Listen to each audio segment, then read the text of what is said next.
ஓம் ஸ்ரீ கருப்பண்ணசாமியே போற்றி போற்றி போற்றி. என் அன்பு குழந்தையே, உன் இல்லத்தின் வாசலில் நான் நாள்தோறும் காவலாக நின்று கொண்டிருக்கிறேன் அல்லவா? அப்படி நான் காவலுக்கு நின்று கொண்டிருக்கும் பொழுது உன் இல்லத்தின் வாசலுக்கு தினமும் ஒரு நபர் வந்து சென்று கொண்டிருக்கிறார். அவர் யார் என்று நீ நிச்சயமாக தெரிந்து கொள்ள வேண்டும். என் குழந்தையே, உன் இல்லத்தை தேடி வருகின்றவர் உன் இல்லத்தின் வாசலில் நின்று கொண்டு உன் இல்லத்தை பார்த்து கண்ணீர் வடிக்கிறார். ஒருவேளை இது தெய்வமாக இருந்தால் உன் இல்லத்தை பார்த்து கண்ணீர் வடிக்க வேண்டிய அவசியமில்லை. கம்பீரமாக நின்று கொண்டு உன் இல்லத்தில் என்ன செய்ய வேண்டும் என்ற வார்த்தைகளை மட்டுமே சொல்லி விடுவார்கள். அதே சமயத்தில் ஒருவேளை இது தீய சக்தியாக இருந்திருந்தால் உன்னை அழிக்க வேண்டும் என்று முயற்சி செய்வார்கள், அல்லது உள்ளே நுழைவதற்கு அவர்கள் முயற்சி செய்வார்கள். உன்னுடைய இல்லத்தை பார்த்து கண்ணீர் வடிக்க வேண்டிய அவசியம் அவர்களுக்கும் இல்லை. அப்படியானால் உன் இல்லத்தின் வாசலுக்கு தினமும் வந்து செல்வது யார் என்று நிச்சயமாக நீ தெரிந்து கொள்ள வேண்டும். எப்படி உனக்கு இதனை கேட்பதில் ஆர்வம் இருக்கின்றதோ அதே ஆர்வத்தோடு தான் அவர்கள் யார் என்று இந்த அப்பன் அவர்களிடத்தில் கேட்டு விட்டேன். இவர்கள் யார் என்று தெரிந்து கொள்வதற்கு அப்பன் ஆர்வமாகத்தான் இருந்தேன். ஏனென்றால் அவர்கள் கண்ணீரோடு செல்லும் பொழுது நாம் அவர்களை என்ன சொல்ல முடியும்? ஆனால் எதுவுமே சொல்லாமல் அமைதியாக நின்று கண்ணீர் வடிப்பது நமக்கு காரணம் புரியாத விஷயம் அல்லவா? உன் அப்பன் எனக்கு ஏற்பட்ட சந்தேகத்தின் விளைவாகத்தான் அடுத்த நாள், அதாவது நேற்றைய இரவு, எப்படியாவது இவர்கள் யார் என்று நான் தெரிந்து கொள்ள தயாராகிவிட்டேன். எப்படியாவது இன்று இவர்கள் யார் என்று தெரிந்து கொள்ள வேண்டும் என்று முடிவோடு இருந்தேன். என் குழந்தையே, நீ நினைக்கின்றாயா கருப்பண்ணசாமிக்கு அது யார் என்று தெரியாமல் இருந்திருக்குமா? நிச்சயமாக தெரியும். ஆனால் உனக்கு நான் சொல்ல வேண்டும் என்றால் அவர்களிடத்தில் இருந்து கேட்டு அவர்கள் மனதில் என்ன நினைத்து வந்தார்கள் என்பதை தெளிவாக சொல்ல வேண்டும் அல்லவா? உன் வாழ்க்கையில் நடந்த இந்த சம்பவத்தை நடந்தபடியாகவே உனக்கு நான் தெளிவாக சொல்லி விடுகிறேன். என் குழந்தையே, பல நாட்களாகவே உன் இல்லத்திற்குள் ஒரு சில பிரச்சனைகள் அதிகமாக இருந்து கொண்டிருக்கிறது. வீட்டில் எல்லோருமே கொஞ்சம் கண்ணீரும் கவலையும் அதிகமாக இருக்கும்படிதான் இருந்து கொண்டிருக்கிறார்கள். பல அசம்பாவிதங்களும் இங்கே நடந்தேறிவிட்டது. இப்படி ஒன்று நடக்காமல் இருந்திருக்கலாமே, நமக்குத்தான் இப்படியெல்லாம் நடக்க வேண்டுமா என்று சொல்லி என் குழந்தை அங்கே அழுது புலம்பு கொண்டிருக்கின்றாய். சரி, நடந்தது எல்லாம் நடந்து முடிந்து விட்டது. இனிமேல் அதை நடக்காததாக நம்மால் மாற்ற முடியாது அல்லவா? எத்தனையோ விஷயங்கள் இந்த வாழ்க்கையில் நடந்தாலும், எத்தனையோ சோதனைகள் இந்த வாழ்க்கை நமக்கு கொடுத்தாலும் அதிலிருந்து வெளிவருவதற்கான முயற்சிகளைத்தான் செய்ய வேண்டுமே தவிர ஒருபொழுதும் அந்த பிரச்சனைகளுக்கு நாமே இரையாகிவிடக்கூடாது அல்லவா? பிள்ளையே, உன் இல்லத்திற்குள் ஏதோ ஒரு பிரச்சனை இருக்கின்றது. அதை நினைத்துதான் தினமும் இவர் வந்து கொண்டு கண்ணீர் வடித்து கொண்டிருக்கிறார். அப்படியானால் ஏதோ ஒரு பெரிய தொடர்பு உனக்கும் அவர்களுக்கும் இருக்கும் என்று இப்பொழுதாவது உனக்கு புரிந்ததா? இந்த கருப்பண்ணசாமி எதை பற்றி சொல்ல வருகிறேன் என்பது உனக்கு இப்பொழுதாவது புரிந்திருக்கும் என்று நான் நம்புகிறேன். ஏதோ ஒரு முக்கியத்துவம் வாய்ந்த விஷயம் உன்னை பற்றி கவலைப்படுகின்ற அளவுக்கு இப்படி வைத்திருக்கிறது.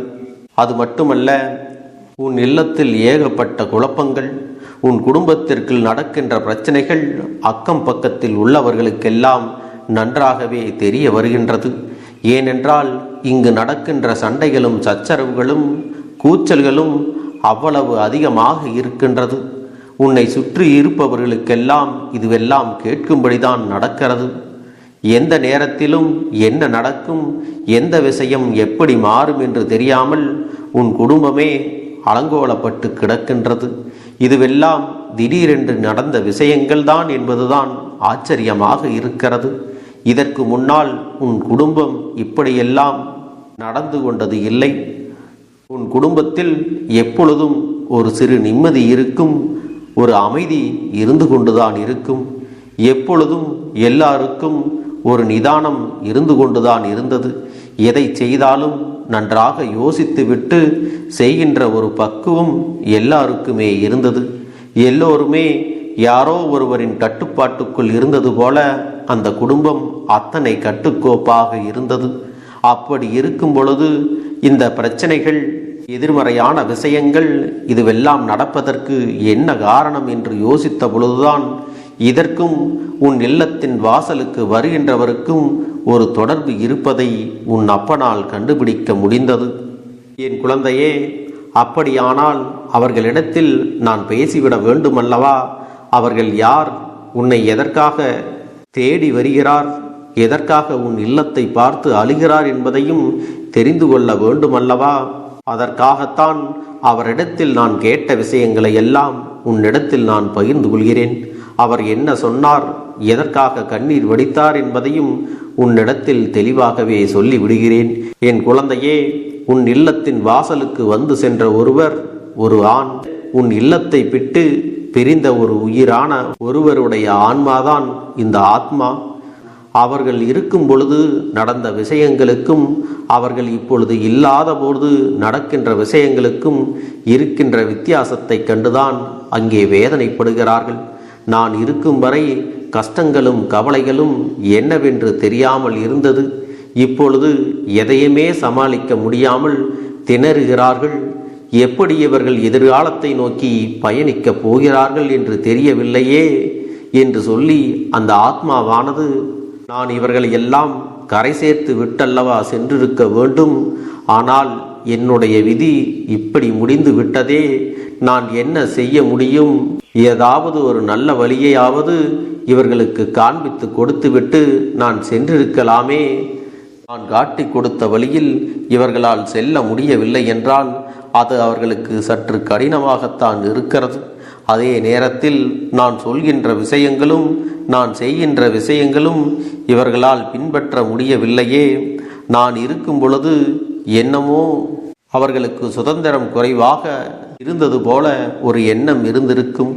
நான் இங்கிருந்து சென்றதும் அவர்கள் சற்று சுதந்திரமாக இருக்க பழகிவிட்டார்கள். எல்லாவற்றையும் வெளிப்படையாகவே செய்யத் தொடங்கிவிட்டால் இவர்களை கண்டிக்கவும் கட்டுப்பாடோடு வழி நடத்தவும் முடியாமல் போய்விட்டதே. அதனால்தான் எந்த ஒரு விஷயமானாலும் அதுவெல்லாம் வெளியில் தெரிகின்றது. அப்பனே கருப்பண்ணசாமி, நீ எப்பொழுதும் என் இல்லத்திற்கு காவலாக நிற்கின்ற ஒரு தெய்வம். என் பிள்ளைகளை, என் குடும்பத்தை காக்க வேண்டிய பொறுப்பு உங்களுக்கும் இருக்கின்றது. நான் தான் இடையில் விட்டு சென்று விட்டேன். நீங்களாவது இவர்களோடு இருந்து இவர்களுக்கு நல்ல விஷயங்களை எடுத்து சொல்லி இவர்கள் வாழ்க்கையை வழிநடத்த உதவிகள் செய்ய வேண்டுமென்று அவர்கள் என்னிடத்தில் கேட்டுக்கொண்டார்கள். இதையெல்லாம் நீ தெளிவாக புரிந்து நடந்து கொண்டால் போதும். என் அன்பு குழந்தையே, உன்னுடைய வேண்டுதல்கள் எல்லாம் இந்த கருப்பனிடத்தில் பலித்து விட்டது. ஏன் தெரியுமா? நீண்ட காலமாக இந்த கருப்பனுடைய அன்பினை நீ முழுமையாக பெற்றுவிட்டாய்.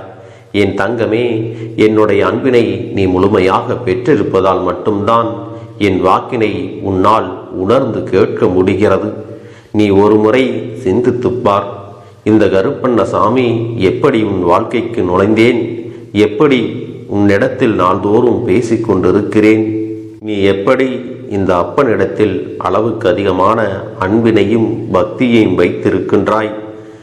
இதையெல்லாம் உணர்ந்துதான் உன்னிடத்தில் நான் நாள்தோறும் நம்பிக்கையையும் மன நிம்மதியும் கொடுத்து கொண்டிருக்கின்றேன். என் அன்பு குழந்தையே, நீ என் மீது எத்தனை அன்பு கொண்டிருக்கிறாய் என்பதை இப்பொழுது நான் புரிந்து கொண்டேன். என் செல்ல குழந்தையே, நீ என்னிடத்தில் உண்மையான பக்தியோடு தான் இருக்கின்றாயா, என்னை வணங்குகின்றாயா வணங்கவில்லையா என்று மனதளவில் கூட நான் சந்தேகப்படவில்லை. ஏனென்றால் எனக்கு நன்றாக தெரியும் அல்லவா நீ என் மீது எத்தனை அன்பு வைத்திருக்கிறாய் என்று. அப்படி இருக்கக்கூடிய என் செல்ல குழந்தைக்கு உன்னுடைய வேண்டுதல்களை எல்லாம் நான் நிறைவேற்றி தராமல் போய்விடுவேனா என்ன? என் குழந்தையே, நீ மனம் உருகி என்னிடத்தில் கேட்ட வேண்டுதல்களை எல்லாம் நான் நிச்சயமாக நிறைவேற்றி கொடுக்கத்தான் போகிறேன். நீ இந்த அப்பனிடத்தில் மனம் உருகி கேட்டது, மன நிம்மதியோடு உன்னுடைய கஷ்டங்களுக்கு தீர்வினை கேட்டதும் உன்னை காயப்படுத்தியவர்களுக்கான தண்டனையை கேட்டதும், உன்னிடத்தில் இருந்து கொண்டே உனக்கு துரோகங்களை செய்தவர்களுக்கான நல்ல பாடத்தினை கேட்டதும், இவை எல்லாவற்றையும் நான் உனக்கு நிறைவேற்றி கொடுக்கத்தான் போகிறேன். என் குழந்தையே, இனி உன்னுடைய வாழ்க்கை நீ ஆசைப்பட்டபடியே நிம்மதியாக சந்தோஷமாக அமையப் போகிறது. அதையும் நான் நிச்சயமாக உனக்கு செய்து கொடுக்கத்தான் போகிறேன். என் குழந்தையின் ஆசைகளை எல்லாம் நிறைவேற்றுவதுதானே இந்த அப்பனுடைய முதல் கடமையாக இருக்கிறது. அப்படி இருக்கும் பொழுது நான் உன்னுடைய வேண்டுதல்களை எல்லாம் நிறைவேற்றி தராமல் போய்விடுவேனா என்ன? என் தங்க பிள்ளையே, நீ இப்பொழுது என்ன மனநிலையில் இருந்தாலும் உன்னை மீட்டு கொண்டு வர வேண்டியது இந்த அப்பனுடைய பொறுப்பாகும். எனவே அப்பனிடத்தில் நான் வைத்த வேண்டுதல்கள் எல்லாம் நிச்சயமாக எனக்கு பலிக்கப் போகிறது. நாம் கேட்டவற்றையெல்லாம் அப்பன் கொடுத்து விடுவார் என்ற சந்தோஷத்தை நீ அனுபவிக்கத்தான் போகிறாய். உன்னுடைய நம்பிக்கையை நான் எப்பொழுதும் நிச்சயமாக வீணாக்கிவிட மாட்டேன். என் செல்ல பிள்ளையே, உன் வாழ்க்கையில் நீ ஒரு புதிய உறவை வரவேற்க தயாராகி கொண்டிருக்கிறாய் என்பதையும் நான் உனக்கு முன்கூட்டியே தெரிவித்து விடுகிறேன். உனக்கு தெரிந்தவர்களோ தெரியாதவர்களோ, ஏற்கனவே அறிமுகமானவர்களோ கூட யாராக வேண்டுமானாலும் இருக்கலாம். ஆனால் உன் வாழ்க்கையில் புதிய உறவு ஒன்று வரப்போவது நிச்சயம். என் அன்பு குழந்தையே, நல்ல உண்மையான உறவுகள் என்னிடத்தில் இல்லை, நல்ல நண்பர்கள் இல்லை. யாரை நம்புவது என்று தெரியாமல் நீ குழம்பி நின்று கொண்டிருந்தாய் அல்லவா? உன்னுடைய தேவைக்கேற்ப உனக்கு நல்ல ஒரு நட்பினையும் நல்ல குடும்ப உறவுகளையும் உண்மையான அன்பினை உன்னிடத்தில் கொடுக்கக்கூடிய ஒரு துணையையும் உன் வாழ்க்கையில் கிடைக்கும்படி நான் செய்ய போகின்றேன். இனிமேல் நீ செய்ய போகின்ற தொழில் ஏற்கனவே நடத்தி கொண்டிருக்கின்ற தொழிலை விட இன்னும் முன்னேற்றம் அடையவும், உன்னுடைய வேலைகளில் நீ வெற்றி பெறுவதற்கும் அங்கே நல்ல சூழ்நிலைகள் எல்லாம் அமையப் போகிறது. என் அன்பு குழந்தைகளே, உங்கள் ஒவ்வொருவரின் வேண்டுதலும் இந்த கருப்பன் நிச்சயமாக நிறைவேற்றி தரத்தான் போகின்றேன். இதற்கு முன்பு எதற்காகவெல்லாம் நீ வருந்தி நின்றாயோ, எதற்காகவெல்லாம் வேதனைப்பட்டாயோ, அதற்கான நல்ல மருந்தினை நிச்சயமாக என்னிடத்திலிருந்து பெறத்தான் போகின்றாய். உனக்கு எல்லாமே கிடைக்கப் போகிறது. அதை உன்னுடைய கைகளிலே இந்த கருப்பண்ண சாமி கொண்டு வந்து கொடுக்கப் போகிறேன். உன்னுடைய வாழ்க்கையில் நல்ல விஷயங்கள் நடக்கும் பொழுது நீயாகவே இதையெல்லாம் உணர்ந்து கொள்வாய். என் அன்பு குழந்தையே, இதுவரை உனக்கு எந்தெந்த விஷயங்கள் எல்லாம் கிடைக்காமல் இருந்ததோ, எந்தெந்த விஷயங்கள் எல்லாம் தடைபட்டு நின்றதோ, அதையெல்லாம் இனிமேல் நடக்க இருக்கின்ற நாட்களில் நீ அடைய போகின்றாய். இந்த அப்பன் மீது நீ நம்பிக்கையை அதிகமாக வைத்து விட்டாய் அல்லவா? அப்படி இருக்கும் பொழுது இனிமேல் உன் வாழ்க்கையில் நல்ல விஷயங்களை நடத்தி காட்டுவது என்னுடைய முழு பொறுப்பாக மாறியிருக்கின்றது. நான் ஒருபோதும் உன்னை கைவிட்டு விட மாட்டேன். நான் என்றும் உன்னுடனே துணையாக இருந்து உன்னை நல்வழியில் நடத்தி செல்ல போகிறேன்.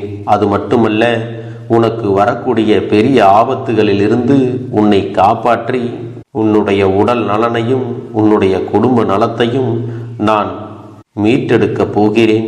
அதுவரையில் உனக்கு பொறுமை என்பது கொஞ்சம் அவசியம் தேவைப்படுகிறது. நம் அப்பன் வாக்கு கொடுத்து விட்டார்.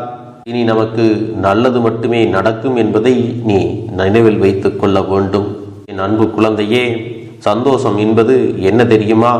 பிரச்சனை இல்லாமல் வாழ்க்கையை வாழ்வது கிடையாது.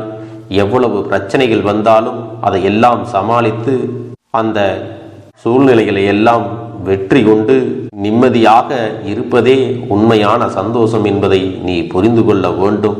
இனி என் செல்ல குழந்தைக்கு நிரந்தரமான சந்தோஷம்தான் வாழ்க்கையில் அமையப் போகிறது. இனி எத்தனை கஷ்டங்கள் வந்தாலும், எத்தனை துயரங்கள் வந்தாலும் அதையெல்லாம் மிக எளிமையாக கடந்து வரவும் ஜெயித்து வரவும் அத்தனை திறன்களையும் நான் உனக்கு கொடுக்க போகின்றேன். உன் வாழ்க்கையில் உனக்கு மிக பெரிய நம்பிக்கையையும் துணிச்சலையும் தைரியத்தையும் இந்த கருப்பண்ண சாமி கொண்டு வந்து கொடுக்க போகிறேன். அது மட்டுமல்ல, நீ இன்னொரு விஷயத்தையும் உனக்குள்ளே பழக்கிக் கொள்ள வேண்டும். அது என்ன தெரியுமா? உன்னிடத்திலே புன்னகையையும் மௌனத்தையும் நீ எப்பொழுதும் வைத்திருக்க வேண்டும். ஏனென்றால் பல பிரச்சனைகளை எல்லாம் கடந்து வருவதற்கு இந்த இரண்டுமே உனக்கு ஆயுதங்களாக பயன்பட போகிறது. என் அன்பு குழந்தையே, உன்னுடைய அழகான புன்னகை என்பது பல பிரச்சனைகளை உனக்கு தீர்த்து வைக்கும். அதே சமயத்தில் உன்னுடைய மௌனம் என்பது பல பிரச்சனைகளை உனக்கு மீண்டும் வராமல் தடுத்து விடும். சரியான இடத்தில் நீ சிரித்து விட்டாலே சில பிரச்சனைகள் எல்லாம் காணாமல் போய்விடும். உன் முகத்தில் இருக்கின்ற அழகான புன்னகை ஒட்டுமொத்த மனநிலையும் மாற்றிவிடும். அதனால் பிரச்சனைகள் எளிதில் முடிந்து விடுவதற்கும் வாய்ப்புகள் இருக்கிறது. அதே சமயத்தில் உன்னுடைய மௌனத்தை பலருடைய பிரச்சனைகளை சமாளிப்பதற்கும், அந்த பிரச்சனைகள் உன்னை நோக்கி வரவிடாமல் தடுப்பதற்கும், உன்னை சோதித்து பார்ப்பவர்களுக்கும், உன்னை தீண்டி கோபமடைய செய்பவர்களுக்கும் எல்லாவற்றையும் தாண்டி நீ உன்னுடைய வேலை என்னவோ அதை மட்டுமே நீ செய்து கொண்டு மௌனமாக கடந்து சென்று விட்டால் எப்பேற்பட்ட கஷ்டங்களும் உன் அருகில் வந்து நிற்பதற்கு கூட சக்தி இல்லாமல் வலுவிழந்து சென்றுவிடும். அதனால் இதை இரண்டையும் நீ எப்பொழுதும் உன் வாழ்க்கையில் பயன்படுத்த வேண்டும் என்பதை மறந்து விடாதே. செல்ல குழந்தையே, இந்த வாழ்க்கையில் வெற்றியும் தோல்வியும் யாருக்கும் நிரந்தரம் கிடையாது. ஆனால் இந்த வாழ்க்கையை யாரெல்லாம் நன்றாக வாழ வேண்டும் என்று நினைக்கின்றார்களோ அவர்களுக்கு போராட்டங்கள் அதிகமாகத்தான் இருக்கும். அந்த போராட்டம் நல்லபடியாக முடிய வேண்டுமென்றால் அதில் வெற்றி கிடைக்க வேண்டும் அல்லவா? அப்படிப்பட்ட வெற்றிதான் இனி உனக்கு கிடைக்கப் போகிறது. உன்னுடைய போராட்டங்கள் எல்லாம் நல்லபடியாக முடியப் போகிறது. இனிமேல் நீ வெற்றி படிக்கட்டில் ஏறப் போகின்றாய். ஒவ்வொரு படியையும் கடந்து நீ உனக்கான வெற்றியை அடைந்து உச்சத்தில் அமரப் போகிறாய் என்பதை மறந்து விடாதே. என் செல்ல குழந்தையே, இதுவரை வாழ்க்கையில் எதையெல்லாம் தேடி நீ சென்றாயோ அதுவெல்லாம் இனி உன்னை தேடி வரத்தான் போகிறது. நீ எதிர்பார்த்ததைப் போலவே உன்னுடைய வாழ்க்கை இனி அமையத்தான் போகிறது. அதை மாற்றி அமைக்க வேண்டியது உன்னுடைய அப்பனின் பொறுப்பு என்பதை நினைவில் வைத்துக்கொள். அந்த சூழ்நிலைகளை எல்லாம் மாற்றி அமைத்துவிட்டு அதற்கான சக்தியையும் நான் உனக்குள்ளே கொடுக்கத்தான் போகிறேன்.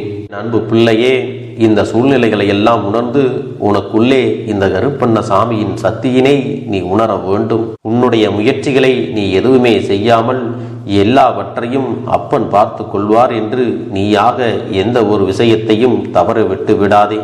உன்னுடைய சொந்த முயற்சியை நீ செய்யும் பொழுது அப்பன் உனக்கு துணையாக இருந்து எல்லா வழிகளையும் உனக்கு ஏற்படுத்தி கொடுத்து உன்னை வெற்றி பெறச் செய்வேன்.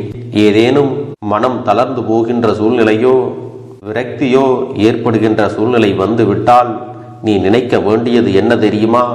இந்த அப்பனை நினைத்து கொண்டு என்னால் முடியும், என்னால் இந்த விஷயத்தை செய்ய முடியவில்லை என்றால் யாராலும் செய்ய முடியாது, என் அப்பன் துணையாக இருக்கிறார், நான் இதை செய்து விட்டுத்தான் வேறு வேலையை பார்ப்பேன் என்ற தன்னம்பிக்கையை நீ உனக்குள்ளே அதிகமாக வைத்திருக்க வேண்டும். என் அன்பு குழந்தையே, உன்னுடைய மனதில் தோன்றுகின்ற எண்ணங்களை எல்லாம் நீ எப்பொழுதும் நேர்மறையாகவே வைத்திருக்க வேண்டும். அது மட்டுமல்ல, எப்பொழுதெல்லாம் நீயாகவே உனக்குள் பேசிக்கொள்கின்றாயோ அப்பொழுது உன்னுடைய வாயிலிருந்து வருகின்ற வார்த்தைகள் எல்லாம் என்னால் முடியும், நான் தான் இதை சிறப்பாக செய்வேன், என்னை விட இங்கு யாரும் இந்த வேலையை இத்தனை சிறப்பாக செய்ய முடியாது என்ற நம்பிக்கையை நீ அதிகமாக வைத்திருக்க வேண்டும். உன்னுடைய எண்ணங்களை நேர்மறையாக மிக அழகாக நீ சிந்திக்க தொடங்கிவிட்டால் உன்னுடைய வாழ்க்கை மிக அழகான பூந்தோட்டம் போல மாறிவிடும். உன்னை சுற்றி இருப்பவர்கள் எல்லோரும் உனக்கு நன்மைகள் மட்டுமே செய்வார்கள். தவறுகள் செய்வதற்கோ துரோகங்கள் செய்வதற்கோ நினைக்க மாட்டார்கள். அவர்கள் மனதில் அப்படி ஏதும் தவறான எண்ணங்கள் இருந்தாலும் அவர்கள் எல்லாம் உன்னை விட்டு விலகி ஓடி விடுவார்கள். என் அன்பு குழந்தையே, உன் வாழ்க்கையில் எல்லா செல்வ வளங்களும் எல்லா நன்மைகளும் உனக்கு கிடைக்கும்படி நீ ஆசைப்பட்ட எல்லா விஷயத்தையும் நான் செய்து கொடுக்கப் போகின்றேன். எல்லாமே உன்னுடைய நன்மைக்காகத்தான் அமையப் போகின்றது. எல்லோருக்கும் அவர்கள் நினைத்தது போல ஆசைப்பட்ட வாழ்க்கை அமைந்து விடாது. அதே நேரத்தில் நீ இந்த அப்பனை நம்பிக்கொண்டு தொடர்ந்து நீ முயற்சி செய்து கொண்டு வருவதால் நீ எதிர்பார்த்ததை விட அழகான சிறப்பான வாழ்க்கையை நான் அமைத்து கொடுக்கத்தான் போகிறேன். யார் என்ன நினைத்தாலும் பரவாயில்லை என்று யாரையும் நீ ஏமாற்றாமல் உண்மையாகவும் நேர்மையாகவும் உன்னுடைய மனசாட்சிப்படி நீ வாழ்ந்தாலே போதும். உன்னிடத்தில் தெரிந்தே தவறுகள் செய்பவர்களையும் துரோகங்கள் செய்பவர்களையும் மீண்டும் மீண்டும் நம்பும் அளவிற்கு நீ ஒருபோதும் முட்டாள்தனமாக இருந்து விடாதே என் செல்லமே. அப்படிப்பட்டவர்களிடமிருந்து நீ விலகி இருந்து அவர்களுக்கான அந்த தவறினை உணர்த்த வேண்டும். உன்னுடைய நடவடிக்கைகள் தான் அவர்களுக்கு மீண்டும் அப்படி ஒரு தவறு செய்துவிடக் கூடாது என்ற எண்ணத்தை உருவாக்கும். என் தங்கமே, அது உனக்கு பாதுகாப்பாகவும் இருக்கும் என்பதை நினைவில் வைத்துக் கொள்ள வேண்டும். எதிரியாக இருந்தாலும் சரி அல்லது உன்னை அலட்சியம் செய்யும் குடும்ப உறவுகளாக இருந்தாலும் சரி, அவர்களுக்கு எப்போதும் நீ மௌனத்தை மட்டுமே பதிலாகவும் பரிசாகவும் கொடு. விரைவில் உன் வாழ்க்கை மாறும் அல்லவா? அப்போது எல்லாவற்றையும் அவர்களாகவே உணர்ந்து கொள்வார்கள். எப்பொழுதும் நீ மற்றவர்களிடத்தில் நன்றியுணர்வோடு இருந்து கொண்டால் அதுவே உனக்கு எல்லா நன்மைகளையும் கொண்டு வந்து கொடுக்கும். என் அன்பு குழந்தைக்கு இந்த கருப்பண்ணசாமியின் ஆசீர்வாதங்களும் அன்பும் துணையும் என்றென்றைக்கும் முழுமையாக கிடைத்து கொண்டே இருக்கும்.